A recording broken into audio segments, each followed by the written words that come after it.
கடைசியில ஒரே ஒரு விஷயம் தான் முடிவுக்கு வரல.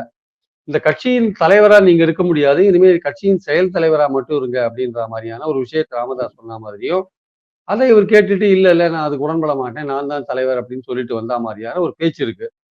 ஆனா இதெல்லாம் எவ்வளவு தூரம் உண்மை அல்லது பேச்சு தோல்வியான்லாம் தெரியாது. ஆனா ஒரு விஷயம் மட்டும் சொல்றாங்க. இந்த பேச்சுவார்த்தை என்பது ஒரு ஆரம்ப கட்டம் தான். அது ம். அவங்களுக்குள்ள இருக்கிற பிரச்சனைய தீர்க்கிறதுக்கான ஒரு ஆரம்ப கட்டம் தான் அந்த பேச்சுவார்த்தை.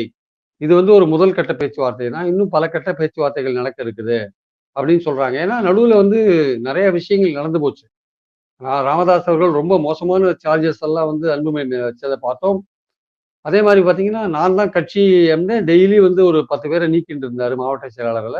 நீக்கினவங்கலாம் பதவியில இருக்காங்கன்னு அன்புமணி வேற சொல்லியிருந்தாரு. அதனால ஒரு பெரிய குழப்பம் அந்த கட்சிக்குள்ள இருந்தது. அந்த கட்சிக்குள்ள இருக்கிற குழப்பம் கட்சி மோதல்னு இல்லாம, கட்சியில ஒரு பிளவுன்னு இல்லாம, குடும்பத்தில ஏற்படுற விஷயங்கள் கட்சிய வந்து பாதிக்கிற ஒரு விஷயமா மாறிட்டத பார்த்தோம்.